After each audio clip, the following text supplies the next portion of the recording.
This is Advocate Activism. We believe in standing up for the oppressed against oppression in all of its forms. We practice restorative justice first, working towards healing and community restoration whenever possible. We also believe in boundaries that keep marginalized people safe. We practice this in ourselves first through learning how to sit in discomfort and radically accepting ourselves and others as they are. With this being said, even myself as a Black woman, I've realized through education and studying that I've caused harm, not intentionally, but by not being educated. And once we know better, we can do better.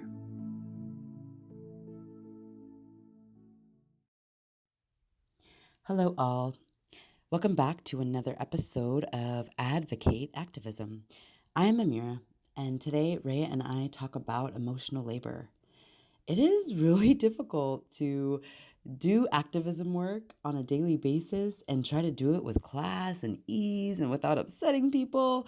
So Rayah and I just kind of talk about, in our words, what it's like. And we also thought it'd be a good idea to start incorporating some words and definitions that people may not know or never heard of or understand. And during this episode, we talk a little bit about anti-racist. We talk a little bit about ableism. And we also want to remind folks that in order to really do this work and do it consistently and really effectively, you got to remember self-compassion. Self-compassion is so important in life in general. And right now, Rayah and I, with our friend Misty, we're working on an awesome book club. And we offer for you to join us. And just remember that anything in life that is worth fighting for, you got to do it with some self-compassion in there. Enjoy. Hello, welcome back to another episode with Rayah and I. This is Advocate Activism, and we wanted to start off today with a little bit of a grounding meditation. If that's okay with everyone. So I'm going to make sure I mute my phone.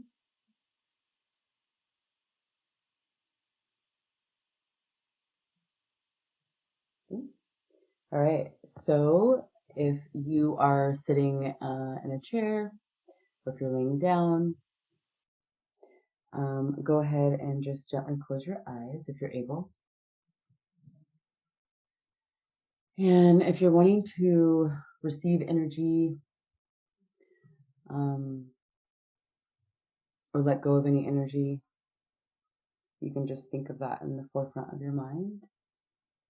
I'm going to ground today. So my palms are going to be facing down, resting on my lap. And we're just going to breathe the natural rhythm of our breath.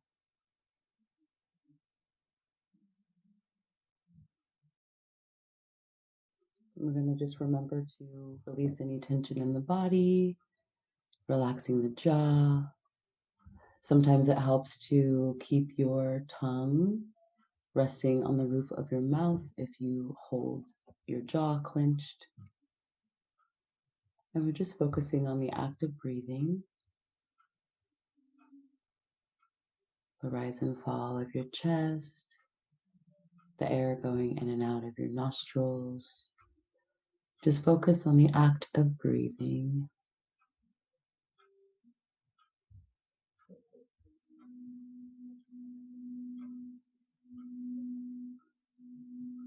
And now I'd like us to just take a couple deep breaths together, in through the nose,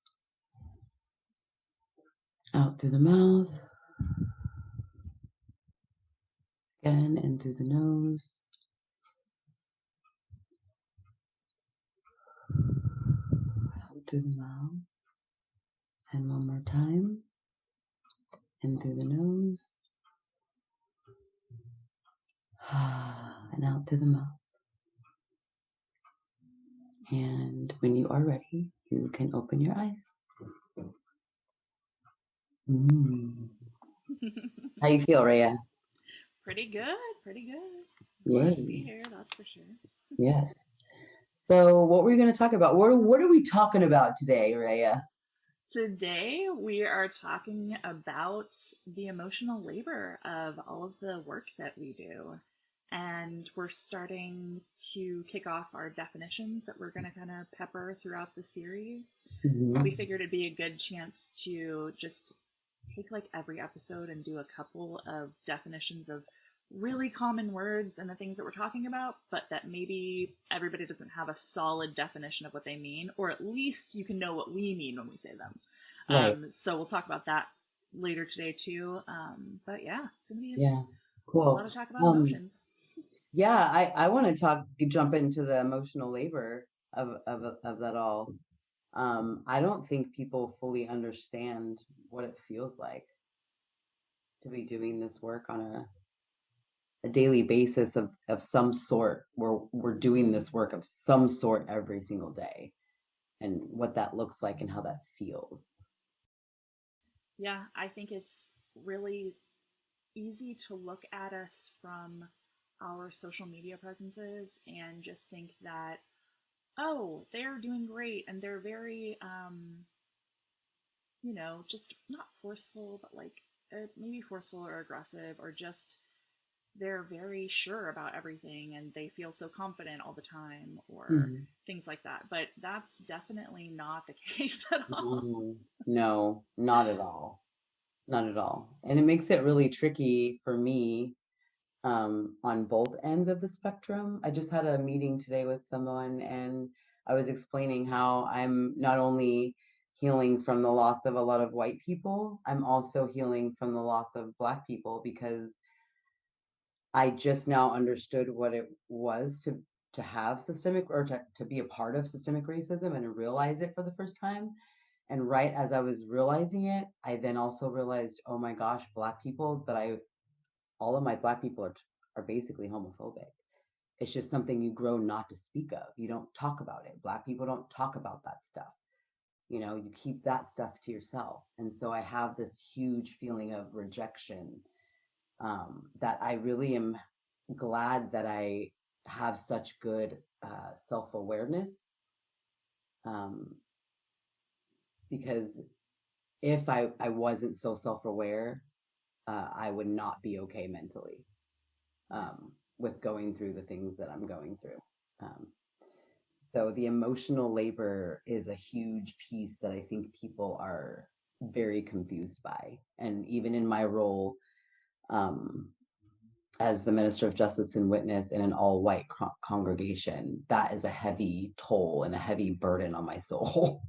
And also the burden of being Black and knowing that there's a big chunk of my people, friends growing up, family, that really truly don't believe that being under the umbrella of LGBTQ is godlike and it's not okay. And you're lesser than, all the other sins that are supposedly there. It's very tricky, and is very painful. Yeah, I mean, I would imagine that, at least for me, it would be very difficult to be marching for Black lives and then knowing that many of the people that you're marching for and with don't agree with you or would not protect your rights and uphold your relationship and your queerness and that. Yeah. And that's why I cherish those rallies. The last few that I had went to, it's been a minute since I've been to one, but the last few that I went to, having the leaders of those rallies that are Black, or they're men, um, Black men saying, we need to also include the LGBTQ community and the trans, community, as well as Black Lives Matter too, So it's difficult. The emotional labor is a huge piece of this work. However, that's why we keep talking about this subject, because it matters. And the more we talk about it and the more we fight for things to happen, I feel like hopefully the generations that are going to come don't have to fight so hard. I'm hoping, is what I feel. So, yeah. Yeah. And I think the other part of it is there's this intense emotional labor that is being done around anti-racism work and, ableism and, mental health advocacy. But we're also doing this work in the middle of a pandemic and in the middle of realizing that all of the structures that we thought maybe were there to keep us safe, or at least were not actively trying to harm us, or we were like kind of okay being oblivious to it, we're kind of suddenly faced with the fact like, oh, actually, there's way less safety around than I thought. And so it's even more so the need to protect yourself and to be careful about who and what you're doing and like what you're spending your time engaging with. It's like you realize you have less allies than you ever thought.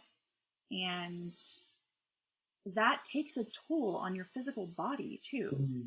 Your actual nervous system responds to all that.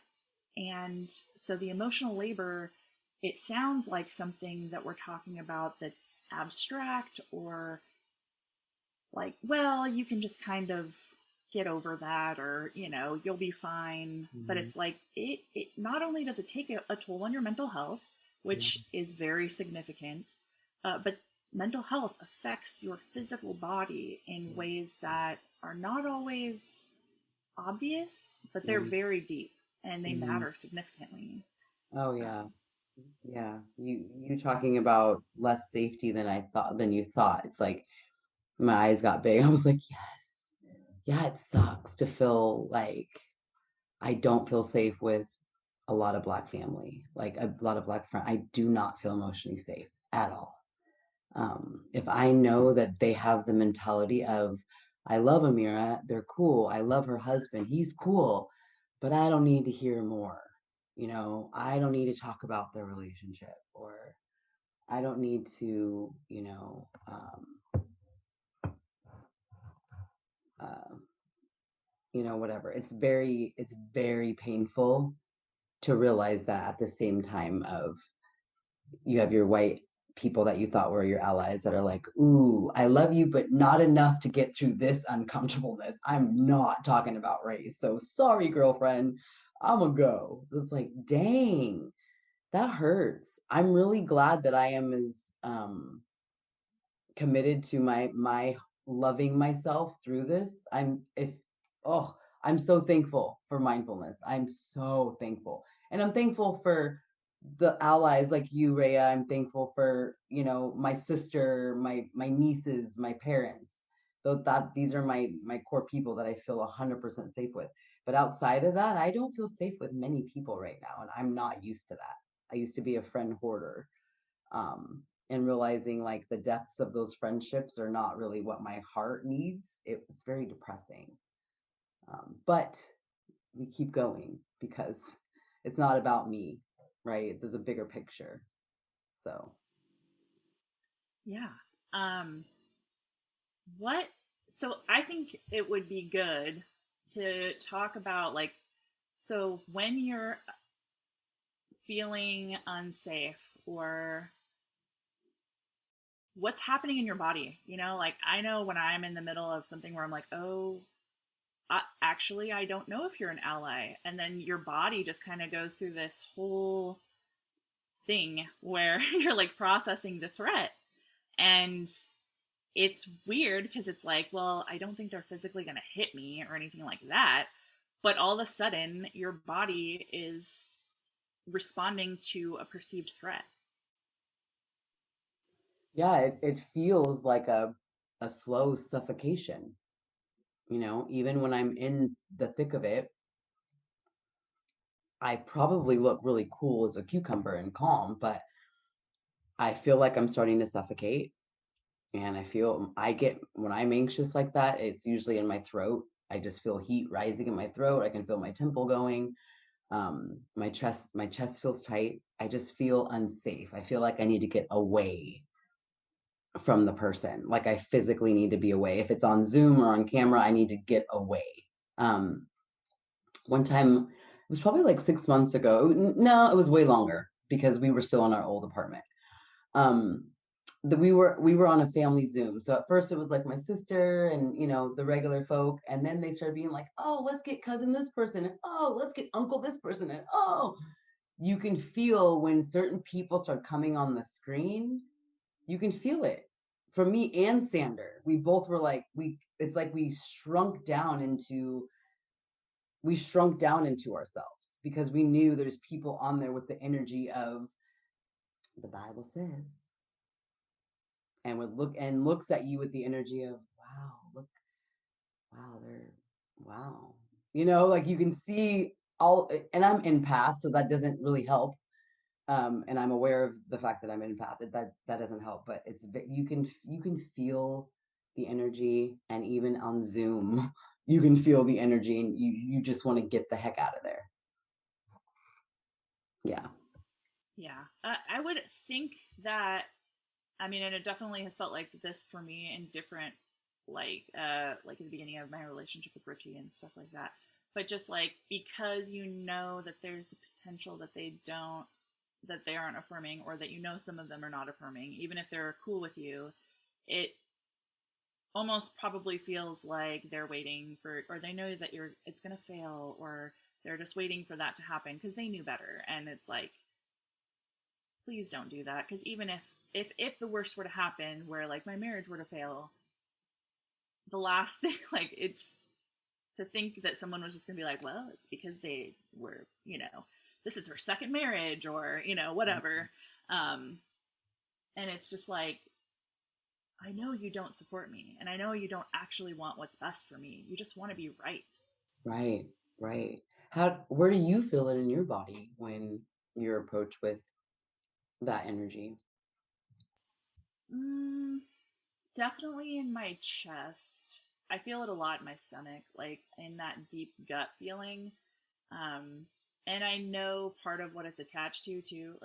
So there's a deep muscle called your psoas muscle, and it attaches from like the base of your spine to the top of your thighs, and it's really deep, and it's an internal hip flexor muscle, which basically it tenses up when it senses a threat, because it's like one of your major hip flexors, and it's like ready to spring you into action.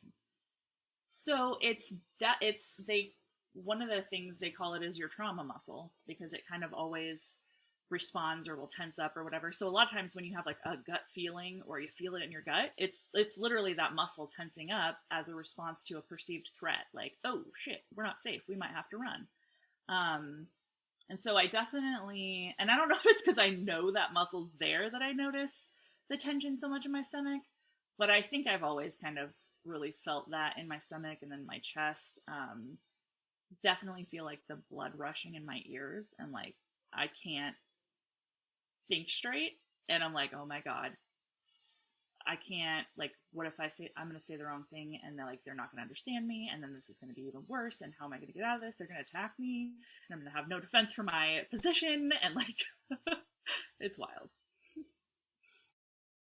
Yeah, I just think it's important that, as you're the white woman accomplice, I I often feel that you take a lot of the brunt of this too, and I don't think that you even really recognize or even give yourself that credit, or that it's not even like it's credit, but like you deal with a lot of freaking backlash for being so, you know, radical about the things that matter to you. How do you handle that? You know, you're fighting for causes, and a lot of what you're fighting for is Black lives, and you get a lot of shit for it. Yeah, it's interesting. So when Richie first got sick, I was really vocal about that. Mhm. And people really appreciated me taking a stance, and they were super appreciative Mhm. and all of that. But it's not like there were protests around, mental health advocacy. No one was, trying to cause any major reform. And so I think, even though this is kind of always the energy that I brought about activism work, I think it was easier for people to swallow my energy when it was about mental health and all of that too. And also because I think it's because I'm white is part of it, and they're like, well, so they have their own white fragility that's like, well, she's wrong, or she's just going too far, and I don't need to do that too. Which I get. Like, I get it. It's really hard for me sometimes when someone says something about something that's ableist, or I'm like, oh, really? Like, that's not that big of a deal, is it? And then it's like, well, yeah, I guess it is a big deal because somebody said something. And a lot of times, just in order to speak up and say, like, hey, this bothers me, or hey, that really, like, I'm not okay with that, that takes a lot of bravery and emotional labor, because you're opening yourself up to being rejected or ridiculed or whatever. And it's and like a lot of times it could be that not only is the person that you're objecting to potentially going to reject what you're objecting to, but you might have a group situation where other people get to pile on and be like, yeah, what are you talking about, or whatever. And so it's scary. And I think it's interesting to see who kind of was like, oh, well, now that the problems can't be ignored, I guess I'm going to go away since you're asking me to be involved too, Yeah, yeah. You were the one who you did a post when we had just met each other from church and we became Facebook friends, and you had put a post about people using the word crazy and how that really hurts people with mental health experiences. And I was like, whoa, never thought about it ever in my life. And um, now it's like I hear that word in every conversation from everyone. TV shows. I don't really watch a whole lot of TV now, but one of the shows I do like are the Bellas. I mean, I like other shows, but one of the like just frivolous shows to just binge watch are the Bella Twins. Um, and we just binge watched their whole their new latest season, and they say the word crazy every episode about 1,000 times. And we're like, me and Sandra both are like, you see that? You see, they said it like 15 times in this one episode, in this one scene. Like, it's just, when you bring awareness to stuff, it's so scary. And like you mentioned, like getting attacked, like you don't know if you put something out there, I mean, when you put something on social media, you can hope they're not going to attack you, but you don't know what people are going to do. They think like it's on social media. Obviously, I can say whatever I want. I remember putting a post 2 years ago about, I was just learning about more about vaccinations, but I didn't know what an anti-vaxxer was, or the other side. I didn't know that term, but I said I saw a clip, I saw something, an article where a child was killed, and I was seeing them all over the place. And with the studying, I studied holistic coaching, and they show you a lot of that stuff about vaccinations and how to avoid. And I'm also into gut health, so it all plays a role. But I said, nope, I'm not doing this to my babies, not thinking anything. And the backlash that I got was, I was mortified. I was like, oh, I can never speak about vaccines in public. I will never do that again. Um, I mean, maybe in the future, but I'm not an anti-vaxxer, but just because I don't believe in all vaccinations, it's like you're treated like you're an anti-vaxxer. You're called stupid. It's really horrible. So to be someone who is bold enough to speak up about situations that are hard, it takes a lot of freaking balls. It takes a lot of courage, but it also doesn't mean that we're not afraid. Like, Yeah. yeah. Yeah, I think it's just that, yeah, we're afraid, but there's also, you get to a point where you just can't, it's the living in fear and not doing the thing becomes intolerable. You just can't. You can't not do it, even though being afraid and feeling the stress or whatever is really intense. It just, not doing it becomes this thing where you just can't not do it. You have to keep going because you know the meaning behind it and stuff. And I think one of the things that is involved with emotional labor too, or is something that people need to be aware of is that you can continue to find better ways to do things. Just because it always costs emotional labor to do a certain thing doesn't mean you can't do things to mitigate that, or to take care of yourself afterwards, or to make it easy on yourself. Yeah. you know Yes, I'm so glad that you said that, because like for me, I had to realize what I'm only at a certain capacity right now, because I'm also learning about being anti-racist, learning how to take care of myself before and after the conversation of racial things, and learning that because I am going through this kind of transition in my life, I can only handle so much white fragility in my face, because that alone is very emotionally draining. Dealing with any type of fragility is very emotionally draining. And so like within my congregation, that is my job, my role. And we're fighting together to try to make a change. But outside of that, I was trying to be in all these other church groups outside of that, and then having to face other fragility situations. I don't have the mental capacity to deal with all of those things. So I had to take a step back and say, what's happening? Am I being effective? Because I also don't want to scare people away. I want to do this in the most loving way possible. And the more I heal and have mentors and people that are helping me through this, and realizing, number one, you cannot do this type of work by yourself. You need a team to help you. I needed to know that, and I didn't. So yes, and even with you, Rayah, I know you take a lot of care in your mental health and making sure that you're okay too. Especially now, I have noticed a huge shift in how you are choosing to take care of yourself as well, and I'm so about it, and I so love it. Um, and that's another thing too, making sure you're not one of those people that are like, "There's the happy girl I know."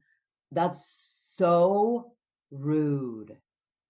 It's about saying, Rayah, I love you. I'm worried about you. And when you see Rayah, in a better space, still say, Rayah, I love you. And I was worried, and I'm still worried, and I'm really, but to say like, oh, there's the happy person I know, that's really annoying. no, it totally is, because it's like, just because I I had trusted you enough to be real with you, and that's what you're seeing is me, just real me. And now you're telling me you're not trustworthy with real me, because you don't want real me, you want happy me, or you want the fluffy, pretty, creative, like fun side, but not the full depth of me. Yes. Yes. And that always just hurts to hear too, or to realize. Yeah. um, I You think. mentioned. Oh, go ahead. No, go ahead. No. I blanked for a Oh, second. okay. I was going to say, you mentioned one of the words earlier. You said ableist. Mm-hmm. So I know for me, I didn't know what that word was. So I would love it if you would delve into the word ableist. All right, so let's pull up the definition. Yeah. And I know enough to where I can kind of like finagle it, but I want to hear the actual real mamma jamma. Yeah. So, ableism is discrimination and social prejudice against people with disabilities and/or people who are perceived to be disabled. Mm. And generally, ableism is what's used for like physical disabilities, where there technically is another word called saneism for like mental illnesses, but most of the time people just say ableism because most people don't know the word saneism. Right. I rarely even use it, and I talk a lot about what's technically saneism. Right. Right. But Right. yeah, there can be internalized ableism too, just like there can be internalized racism. Most of these types of things where there's like, I don't know, a judgment, or what would you call like racism Yeah. and ableism? I So guess discrimination. You can do it to yourself. yeah, so I think I had internalized ableism when I was going through um realizing I needed a cane at one point. I was limping so heavy that I needed something. And once I got the cane, I was leaning so heavy that then I was hurting my wrist, and I'm like, okay, I need a freaking walker. It took me a really long. I was judging myself. Is that Oh internal? yeah. Okay, I just Oh wanted yeah. to, that was Because why would you not use something that's going to help you? right. Because you're perceived as being disabled. You don't want to look disabled. Hmm. You don't want to look. You don't want to be the girl in the walker. Right. The Um, 30-year-old, yeah, 30-year-old even chick. though why? Who cares? Like Yeah, if you need a walker to help you walk without pain, why should anybody care at all? right. It does not matter.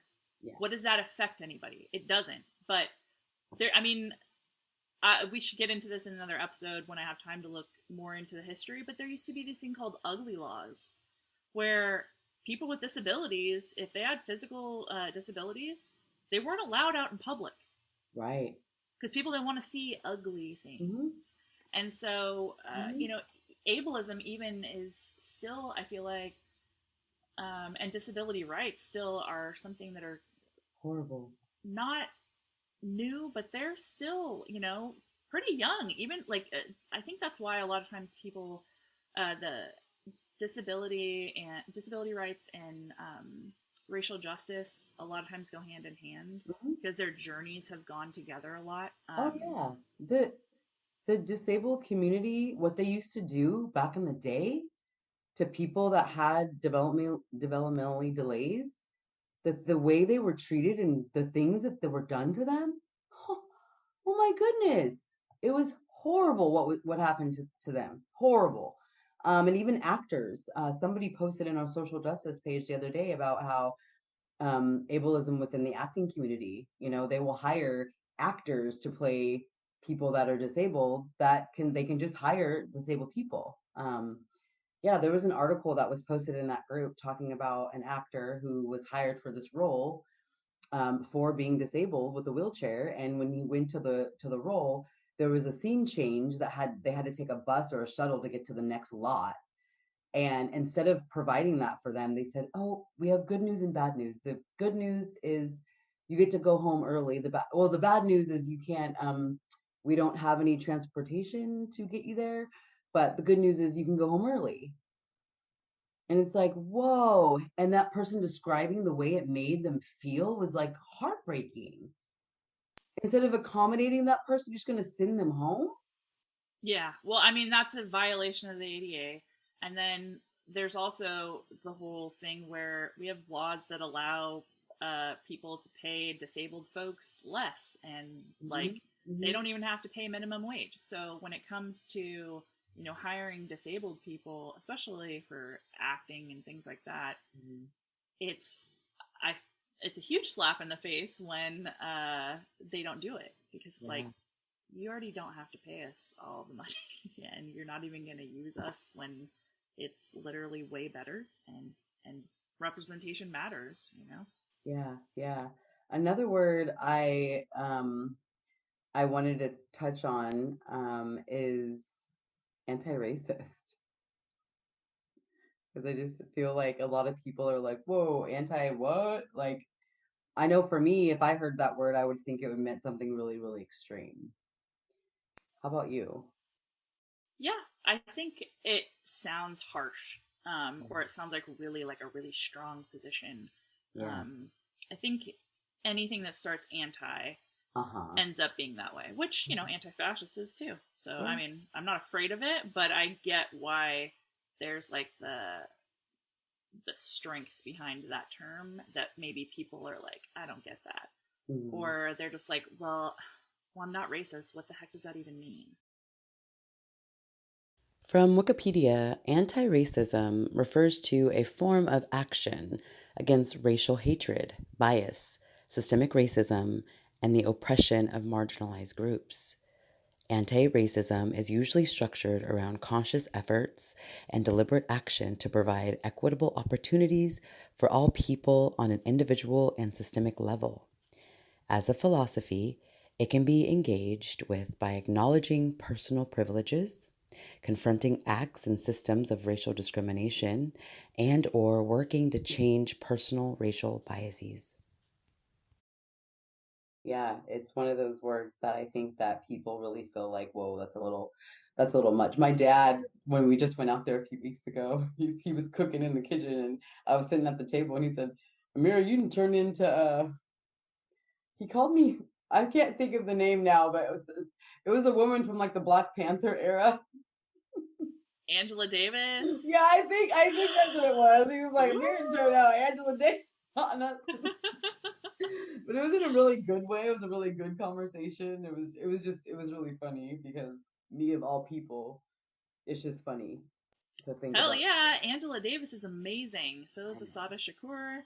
Like, amazing. The women behind the Black Panthers were just some of the most badass and incredible women that have walked in this country. Mhm.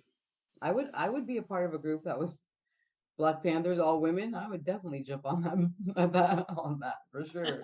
But the reason why I love our book club though, is because you and I are considered more on the radical side of the anti-racist. But I love our partner this time around, Missy, because she's so soft and gentle, and she's a social worker, and she's also in the same realm of wanting to live as an anti-racist. And I love seeing the flavor of all of us, because it just kind of teaches other people that you can be, a quiet, you know, well-mannered white woman and be an anti-racist. Like you Yeah, can. you don't have to be super loud and aggressive with the energy. And, I know part of that's my personality, part of that's like my frustration with, family or friends who are sitting back or not paying attention, and it's like, Mhm. this is your community. These are the people, and Christians especially frustrate me. So that's part of why I get so angry, is because it's like, I was raised in this my whole life, and you taught me, to do these things, stand up for justice, to not be afraid of, standing up to the government, even when it comes Mhm. to the right thing. But suddenly, this isn't the right thing. And it's like, this is bullshit. And you guys need to wake up. I'm tired Right. of these games. Stop playing these games where we just want to rebrand everything to make sure that the people in power stay in power. Like, Right. stop. I'm not playing games anymore. Yeah. Yeah. Yeah. Yeah. All right, friends, that's a wrap. Thanks for joining us this week. There are a few ways that you can support our work. The most important way is to share our content. Next is monthly support, which helps because we know how much will come in each month to pay all the fees for all of the services that we use to get this podcast out the door. You can also support through one-time gifts, all of which you'll find ways to do that in the show notes. And you can also send us an email. It's hello@advocateactivism.com.